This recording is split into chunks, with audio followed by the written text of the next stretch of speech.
오늘 본문 사무엘상 17장 1절부터 11절까지 말씀, 제가 한 절 읽고 여러분들 한 절 읽고 교독해서 우리 하나님의 말씀을 읽도록 하겠습니다. 제가 먼저 읽을게요. 블레셋 사람들이 그들의 군대를 모으고 싸우고자 하여 유다에 속한 소고에 모여 소고와 아세가 사이에 에스담밈에 지는 침에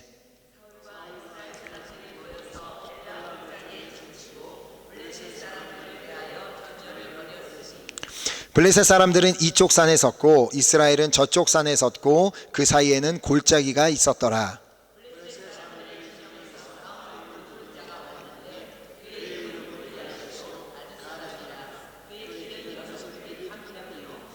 머리에는 노투구를 썼고 몸에는 비늘 갑옷을 입었으니 그 갑옷의 무게가 놋 5천 세겔이며 잠깐 6절입니다.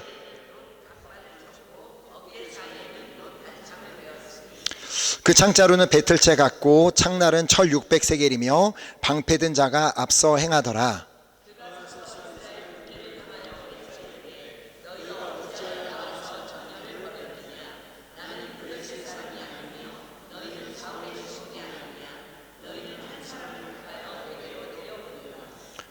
그가 나와 싸워서 나를 죽이면 우리가 너희의 종이 되겠고 만일 내가 이겨 그를 죽이면 너희가 우리의 종이 되어 우리를 섬길 것이니라.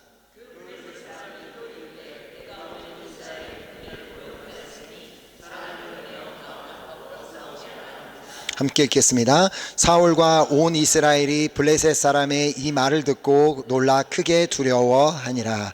아멘. 아마 이 자리에 계신 분들 중에 다윗과 골리앗의 이야기를 모르는 분은 없으리라 생각합니다. 하물며 믿지 않는 사람들조차도 많은 사람들이 알고 있는 이야기입니다. 그런데 오늘은 이 다윗과 골리앗 간의 그 싸움보다는 그 전쟁의 상황, 그 전쟁의 배경에 대해서 좀 말씀을 나누려고 합니다. 오늘 우리가 방금 읽은 이 본문에서 볼 수 있듯이 골리앗은 정말 엄청난 피지컬을 자랑하는 사람이었습니다. 4절에 의하면 그의 키가 6규빗 한 뼘이라고 하는데 한 규빗이 대략 45cm 정도 된다고 했을 때 골리앗은 대략 2m 80에 이르는 키를 가진 사람이었습니다. 이런 키를, 그렇게 키가 큰 것이 가능하냐라고 하신다면 충분히 가능하다라고 보여준 사람들이 인류 역사 가운데 있었습니다. 제가 이 사진을 하나 보여드리려고 하는데요. 이걸 보면 지금 이 사진에 나오는 인물은 로버트 워들로라는 미국 사람으로 세계에서 가장 큰 사람으로 기네스에 등재되어 있는 인물입니다. 그의 키는 무려 272cm로 골리앗과 별로 차이가 나지 않는데 다윗의 키가 얼마나 컸는지는 알 수 없지만 대략 이 정도 차이가 나지 않았을까 생각해 볼 수 있습니다. 그의 아버지입니다. 아버지와 아들인데 그렇게 그 골리앗은 키가 컸을 뿐만이 아니라 전사니까 덩치도 컸을 것이 분명한데 그런 사람이 갑옷을 무장하고 선 것을 보는 것만으로도 위압감이 대단했을 것입니다. 그걸 다시 한번 읽어보면 머리에는 노투구를 썼고 몸에는 비늘 갑옷을 입었으니 그 갑옷의 무게가 놋 5,000세겔이며 그의 다리에는 놋 각반을 쳤고 어깨 사이에는 놋 단창을 메었으니 그 창자루는 배틀채 같고 창날은 철 600세겔이며 방패 든 자가 앞서 행하더라. 자, 그런 골리앗이 이스라엘 진영을 향해 한 가지를 제안합니다. 너희 중에 누구든지 나와 싸워서 나를 이기면, 그리고 나를 죽이면 우리 블레셋이 너희의 종이 되겠고 만약에 내가 이기면 너희가 우리의 종이 되어야 할 것이다. 자, 이건 어떠냐는 그런 제안을 합니다. 그러나 그 누구도 감히 그 어마어마한 골리앗과 싸우러 나갈 생각조차 하지 못했습니다. 자, 그래서 11절에 보면 사울과 온 이스라엘이 블레셋 사람의 이 말을 듣고 놀라 크게 두려워하니라. 자, 그런데요, 그 전쟁터에는 골리앗을 보면서 두려워하는 사람들만 있지는 않았습니다. 오히려 그 골리앗의 존재가 자신들에게는 큰 힘이 되기도 하고 또 그로 인하여 마음에 안정감을 얻게 된 사람들도 있었습니다. 그들이 누굴까요? 바로 블레셋 사람들이었습니다. 왜냐하면 골리앗이 자신들의 편이었기 때문에 모든 블레셋 군대 편에 있었던 사람들은 하나같이 골리앗을 의지하고 있었고 그 누구도 그를 의심하지 않았습니다. 골리앗은 그들의 자랑이었고 또 그들의 보험과도 같은 존재였습니다. 하지만 같은 곳에 있었지만 이스라엘 사람들에게는 골리앗은 두려움 그 자체였습니다. 왜냐하면 그 골리앗은 자신들의 편이 아니었기 때문에. 저는 이야기를 묵상하며 나의 골리앗은 무엇인가라는 생각을 해보게 되었습니다. 여기서 골리앗을 두 가지 측면으로 볼 수가 있는데요. 내가 블레셋 사람이라고 쳤을 때 골리앗은 내가 의지하는 대상이라고 볼 수 있고요. 내가 이스라엘 사람이라고 쳤을 때 골리앗은 내가 두려워하는 대상이라고 볼 수 있습니다. 그렇다면 오늘 나의 골리앗은 무엇입니까? 오늘 내가 의지하고 있는 대상은 누구이며 또 내가 두려워하고 있는 대상은 누구입니까? 10계명 중에 첫 번째 계명이 무엇입니까? 출애굽기 20장 3절에 보면 너는 나 외에는 다른 신을 내게 두지 말라. 물론 우리 중에 하나님 외에 알라도 믿고 부처도 믿는 분은 없으리라 생각합니다. 그러나 하나님 외에 자신이 더 의지하는 골리앗과 같은 존재가 있을 수는 있습니다. 그러니까 이것만 있으면 내 마음이 안정감을 되찾고 이것만 있으면 내가 힘을 얻게 되는 그 무언가가 있을 수 있다는 말입니다. 간단한 예로 마약, 술, 담배 같은 것들이 있습니다. 이런 것들을 하는 사람들은 이것이 없으면 막 불안해 하다가 그러다가 이게 생기면 다시 또 마음이 편해지는 것을 알고 계실 것입니다. 또 요즘 시대에 이 대표적인 골리앗을 꼽으라면 당연히 돈이라고 할 수 있습니다. 그래서 돈이 없으면 마음이 너무 불안해지고 또 다시 돈이 생기면 마음이 안정감을 되찾고, 그래서 예수님께서도 분명하게 말씀하셨습니다. 마태복음 6장 24절을 통해 한 사람이 두 주인을 섬기지 못할 것이니 혹 이를 미워하고 저를 사랑하거나 혹 이를 중히 여기고 저를 경히 여김이라. 너희가 하나님과 재물을 겸하여 섬기지 못하느니라. 자, 이렇게 말씀하신 이유가 무엇이겠습니까? 이미 예수님께서 이 땅에 오셨던 그 시기에도 재물을 하나님과 동등선에 두고 섬기는 사람들이 있었기 때문이지 않겠습니까? 그러니까 제가 조금 전에도 말씀을 드린 것처럼 돈이 없으면 금방 마음이 막 불안해지고, 그런데 다시 또 돈이 생기면 마음의 안정감을 되찾고, 물론 돈이 중요하고 필요한 것 맞습니다. 부인할 수 없습니다. 자, 그러나 결코 돈이 우리 마음의 상태를 좌지우지하는 골리앗이 되어서는 안 되는 것입니다. 자, 블레셋 사람들은 골리앗을 전적으로 의지하고 있었지만, 그러나 골리앗이 영원히 그들의 방패가 되어줄 수는 없었습니다. 오늘 우리가 의지하고 있는 것이 우리에게 일시적으로는 안정감을 가져다 줄 수 있을지는 모르겠지만 영원할 수 없다는 것을 우리는 잘 알고 있습니다. 그 누가 되었든 그 무엇이 되었든 우리에게 영원한 안식처가 되어줄 수는 없다는 말입니다. 자, 그러므로 우리는 골리앗을 의지해서는 안 되는 것이죠. 자, 그렇다면 또 한편으로 오늘 여러분을 두렵게 만들고 있는 골리앗은 무엇입니까? 오늘 나를 불안하게 만들고 또 걱정하게 만드는 골리앗은 무엇입니까? 도무지 내 힘으로 어떻게 할 수 없어 보이는 그 골리앗과 같은 그 골리앗 앞에 서 계신 분들이 우리 공동체 안에 있는 것을 알고 있습니다. 저희 중에는 이 체류증이라는 그 골리앗 앞에 서 계신 분들도 계시고, 또 재정이라는 골리앗 앞에 서 계신 분들도 계시고, 또 가족 구원이라는 골리앗 앞에 서 계신 분들도 계시며, 또 자신이나 가족의 건강이라는 골리앗 앞에 서 계신 분들도 있습니다. 또 크고 작은 골리앗 앞에 서 계신 분들도 있을 것입니다. 자, 어쩌면 지금 다가오고 있는 그 새해가 골리앗처럼 느껴지는 분들도 계실 수 있습니다. 사울왕과 이스라엘 백성들이 골리앗을 두려워했던 이유는 단순히 그가 무서운 존재였기 때문만은 아니었습니다. 자신들의 미래와 생사가 달려 있었기 때문이었습니다. 사울왕조차도 나가서 싸울 수가 없었던 이유는 자신이 그 싸움에 질 경우에 자신이 목숨을 잃게 될 뿐만 아니라 나라를 빼앗길 위험에 처해 있었기 때문이었습니다. 그런데 그들이 진짜 두려움에 떨 수밖에 없었던 이유는 사실 골리앗도 죽음도 나라를 빼앗기는 것도 아니었습니다. 그들의 의지하는 대상이 없었기 때문이었습니다. 오히려 사람을 의지하는 블레셋 사람들은 그 자리에서 두려움이 없었고, 하나님의 백성인 이스라엘 백성들은 두려워하고 있었다는 것입니다.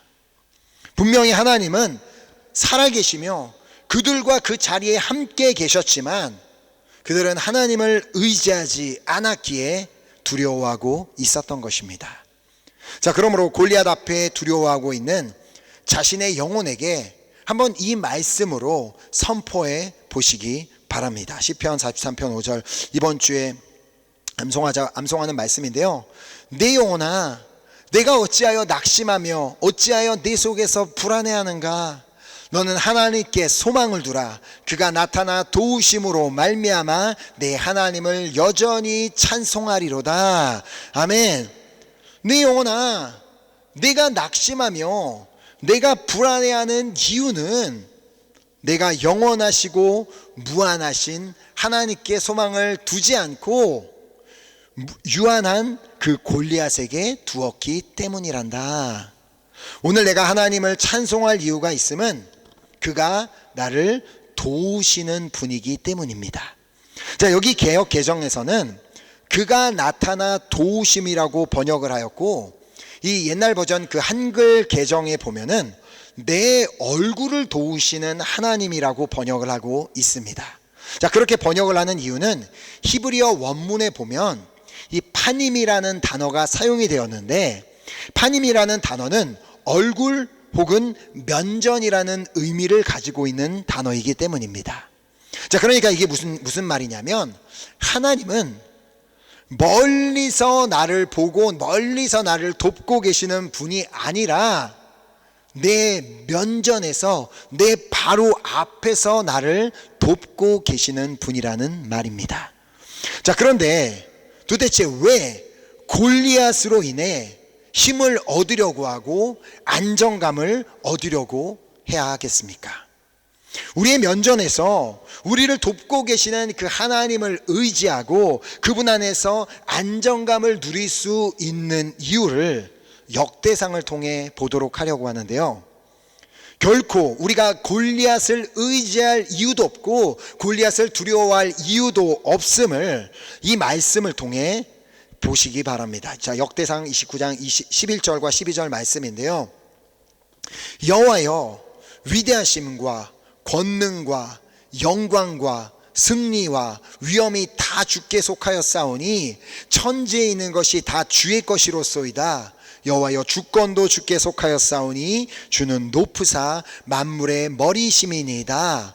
부와 귀가 주께로 말미암고 또 주는 만물의 주제가 되사 손에 권세와 능력이 있사오니 모든 사람을 크게 하심과 강하게 하심이 주의 손에 있나이다. 아멘. 오늘 내가 이 사실을 믿느냐 믿지 않느냐에 달려 있습니다. 분명히 위대하심과 권능과 영광과 승리와 위엄이 다 주께 속하여 있는데 내가 그 사실을 여전히 믿지 못하고 골리앗을 계속해서 의지하거나 내가 골리앗을 두려워할 것인지, 아니면 내가 그 사실을 믿기에 오직 하나님만을 의지함으로 골리앗 앞에 담대하게 나아갈 것인지는 나에게 달려 있다는 말입니다. 자, 실제로 그 사실을 믿었기에 골리앗을 두려워하지 않았던 한 사람이 그 전쟁터에 나타났음을 알고 계실 것입니다. 아버지의 심부름으로 형들에게 도시락을 전달하고 또 형들의 안부를 살피기 위해 왔던 다윗입니다. 마침 그가 전쟁터에 도착했을 때 골리앗이 다시 자신의 모습을 드러냈습니다. 자, 다시 한번 골리앗은 이스라엘 사람들을 도발을 하며 나와 싸울 사람은 나오라고 그렇게 하였지만 그 누구도 감히 골리앗과 싸우려는 자는 없었습니다. 모두가 골리앗을 두려워하고 있던 그때 오직 한 사람만이 그를 두려워하지 않고 있었음을 그 자리에 있는 모든 이스라엘 사람들이 볼 수가 있었습니다. 그래야 누군가가 이 사실을 사울 왕에게 전달하였고, 사울은 도대체 그가 어떤 용사길래 저렇게 용감하게 우리를 위해 싸우려는가 하며 기대감에 그를 급하게 불러오라고 합니다. 하지만 사울 앞에 나타난 그 사람은 한 소년이었습니다.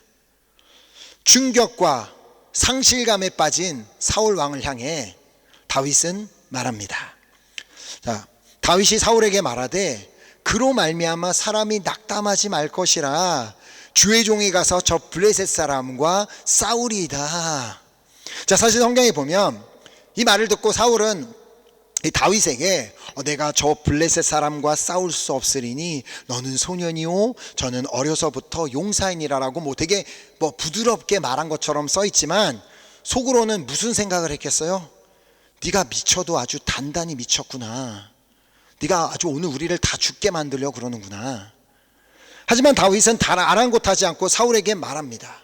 제가요 원래는 목동인데요, 제가 지금까지 목숨을 걸고 제 아버지의 양을 지키기 위해서 사자와 싸웠고 곰과 싸웠습니다. 그리고 이어서 말합니다. 또 다윗이 이르되 여호와께서 나를 사자의 발톱과 곰의 발톱에서 건져내셨은즉 나를 이 블레셋 사람의 손에서도 건져내시리이다. 사울이 다윗에게 이르되 가라, 여호와께서 너와 함께 계시기를 원하노라. 자, 자신과는 다르게 이 골리앗을 두려워하지 않고 하나님을 신뢰하는 다윗 앞에서 사울도 하나님을 의지하기 시작합니다. 자, 사실 그에게 믿음이 생겨서라기보다는 살기 위해서라고 볼 수 있습니다. 자, 지금 현재 자신이 꺼낼 수 있는 카드는 오직 다윗밖에 없는데, 저희 아이가 아무리 저렇게 자신 있게 싸우러 나간다 할지라도 가서 그냥 죽어버린다면 완전히 다 끝장날 위기에 있었기 때문입니다. 그러니까 사울의 입장에서는 지금 도박과 같은 상황이었습니다. 사울이 속으로 얼마나 기도했겠습니까? 하나님, 제발 저 다윗 좀 도와주세요. 우리 좀 살려주세요. 정말 간절한 마음으로 기도하지 않았습니까? 그래서 혹시나 모르는 상황을 대비해서 다윗에게 자신의 갑옷을 입혀주고 투구를 씌워주고 또 칼을 주었지만 다윗은 익숙하지 않다며 다 벗어버리고는 갑자기 근처 시냇가로 내려갑니다. 그것을 지켜보던 사울의 속이 얼마나 타들어갔겠습니까? 제가 또 뭐 하는 거지? 시냇가에서 돌멩이 5개를 갑자기 막 주워가지고는 물매를 가지고 골리앗을 향해 나아가는 그 다윗의 뒷모습을 보며 사울왕은 그 자리에서 방언의 은사를 받았을지도 모릅니다. 하도 너무 기도를 해서 주님 제발 저 불쌍한 영혼을 정신을 차리게 하여 주시옵소서, 살려주시옵소서 막 너무 기도를 해서. 그러니까 지금 너무나도 걱정이 되는 상황에 골리앗은 점점 다윗을 향해 가까이 나오고 있었습니다. 그런데 가까이 온 골리앗도 정말 깜짝 놀라게 됩니다. 멀리서 봐서 사람이 작아 보이는 줄 알았는데 실제로 가까이 와서도 보니까 작은 소년이 자신에게로 다가오고 있었기 때문입니다. 그것도 생긴 것도 멀쩡하게 생긴 잘생긴 아이가 정신이 좀 이상이 있는지 막대기를 들고 자신을 향해 나오고 있었던 것이죠. 자, 그래서 골리앗이 말합니다. 블레셋 사람이 다윗에게 이르되 내가 나를 개로 여기고 막대기를 가지고 내게 나왔느냐고 그의 신들의 이름으로 다윗을 저주하고, 그리고는 너를 그냥 이 자리에서 그냥 죽여서 들짐승들의 먹이로 줘버리겠다라는 그런 말을 합니다. 그 모습을 보고 블레셋 사람들은 막 환호성을 지르고 하하하 하면서 막 엄청 다들 비웃고 있었을 것입니다. 어떤 사람은 너무 웃겨갖고 막 배를 잡고 떼굴떼굴 바닥을 구르고 있었을 수도 있습니다. 하지만 똑같은 곳에서 그 모습을 보고 있던 사울 왕과 이스라엘 백성들은 실제로 저 다윗이 죽으면 어떻게 될까라고 얼마나 두려워하며 벌벌 떨고 있었겠습니까?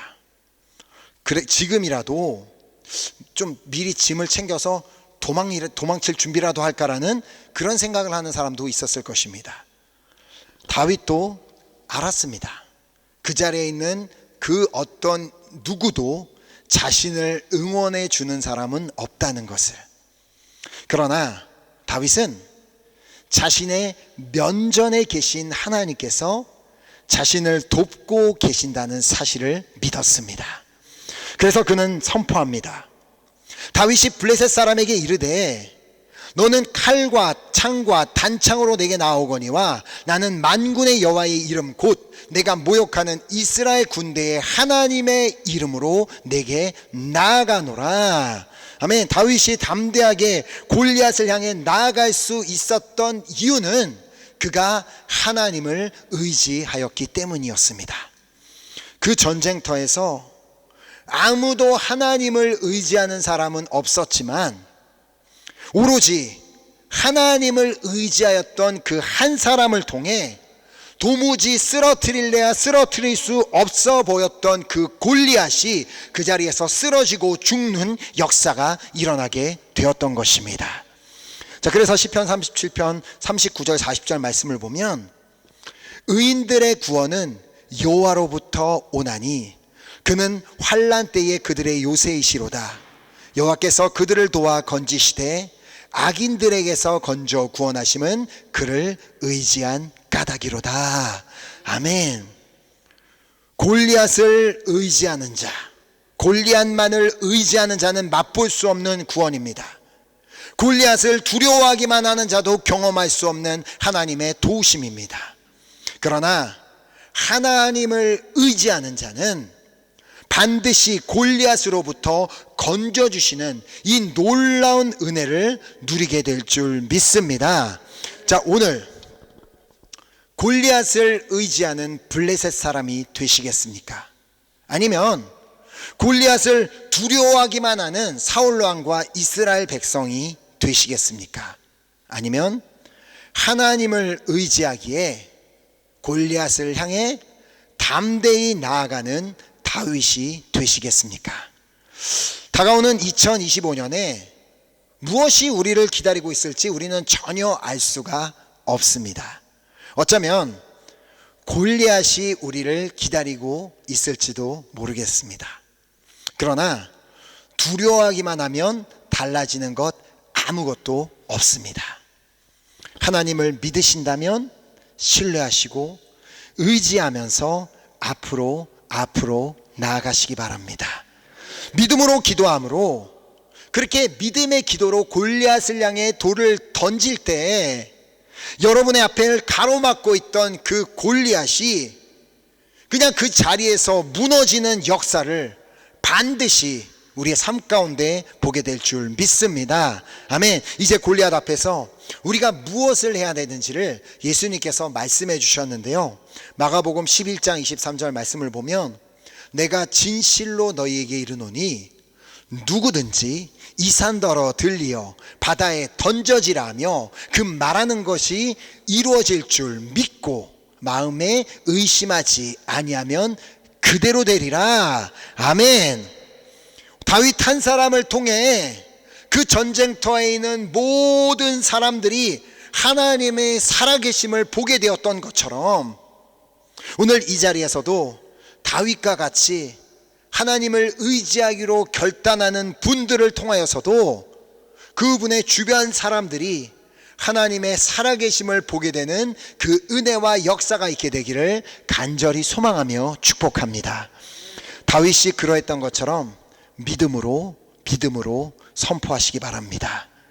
믿음으로 선포하시고 마음에 의심하지 아니함으로 말미암아 여러분 앞을 가로막고 있던 골리앗이 이제는 무너지는 것을 보게 되는 그 은혜가 있게 되기를 예수 그리스도의 이름으로 축복합니다. 아멘. 함께 우리가 이 귀한 결단을 가지고 우리 찬양하고 우리 기도했으면 좋겠는데요. 오늘 우리가 이 받은 말씀을 기억하면서 과연 내 삶에 골리앗은 무엇인가를 한번 우리가 스스로 좀 돌아보았으면 좋겠습니다. 나는 하나님이 아닌 어떤 골리앗을 의지하며 살고 있는가? 아니면 또 나는 어떤 골리앗을 그렇게도 두려워하며 그로 인해 불안해하고 있는가? 그러나 오늘 이 시간 그 다윗 한 사람, 아무도 하나님을 의지하지 않고 하나님을 믿지 않고 신뢰하지 않을 때 오직 다윗이라는 그 한 사람이 하나님을 믿고 신뢰하고 의지함으로 나아가 그 돌을 던졌을 때 그 말도 안 되는 그 골리앗이 무너지는 장면을 보게 되었던 것처럼 오늘 이 시간도 주님, 정말 너무 불가능해 보이지만 그러나 나도 한번 다윗처럼 하나님을 믿고 하나님을 신뢰하고 하나님을 의지하며 나아가겠습니다. 그럴 때 나는 더 이상 그 골리앗을 의지하지 아니하고 하나님만 의지하는 삶, 그리고 골리앗을 두려워하지 아니하고 오직 하나님을 의지함으로 담대하게 그 어떤 골리앗을 향해서도 나아가는 내가 되기를 소망합니다라는 그 귀한 마음과 믿음을 가지고 우리 결단하는 이 찬양을 드리고 우리 함께 주님 앞에 기도하는 시간을 가졌으면 좋겠는데요. 이 시간 주님께서 우리에게 말씀하십니다. 아무것도 두려워 말라. 주 나의 하나님이 어디서 지켜주신다고요? 면전에서, 가까운 데서 나를 지키고 계십니다. 그러면서 나에게 말씀하십니다. 놀라지 마, 겁내지 마. 골리앗이 네 앞에 서 있다 할지라도 내가 너와 함께하고 내가 너를 지켜줄게라고 말씀하십니다. 우리가 그 주님의 음성을 들으며 우리 함께 고백하며 우리 나아가도록 하겠습니다.